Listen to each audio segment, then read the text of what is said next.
नमस्कार, जय भीम सर्वांना। सर्वात आधी हा व्हिडिओ बघा। संविधान निर्माता न कहें उन्हें, मेरी बिल्कुल ये आपत्ति है इस पर। वो कभी भी संविधान निर्माता नहीं थे और न इनको कभी भी भविष्य में मैं ये वचन देता हूँ कि संविधान निर्माता कहा जाएगा। ये मेरा आपसे वादा है। संविधान निर्माता अगर कोई थे तो BN राव साहब थे।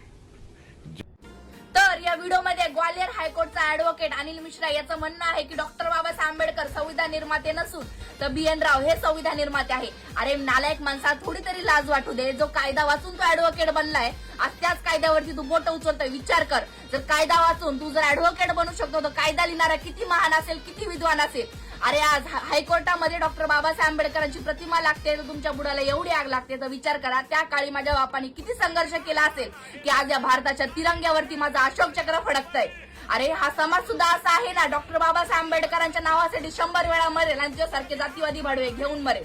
अरे या समाजाने सुद्धा अजून पण जागृत होण्याची वेळ आहे। डॉक्टर बाबासाहेब आंबेडकर बोलून गेले, 100 दिवस शहरी होऊन जगण्यापेक्षा एकच दिवस वाघ बनून जगा। आणि तू कोणाचा पण नाद केला असताना तर आम्ही ऐकून घेतला असतं, पण कधीच बापाचा नाद नाही करायचा। बाकी काही ऐकून घेऊ, काहीही ऐकून घेऊ, बाकी कुणाबद्दलही बोला, कुणाबद्दलही आमच्यावर करा, काही करा, पण बापाचा नाद नाही।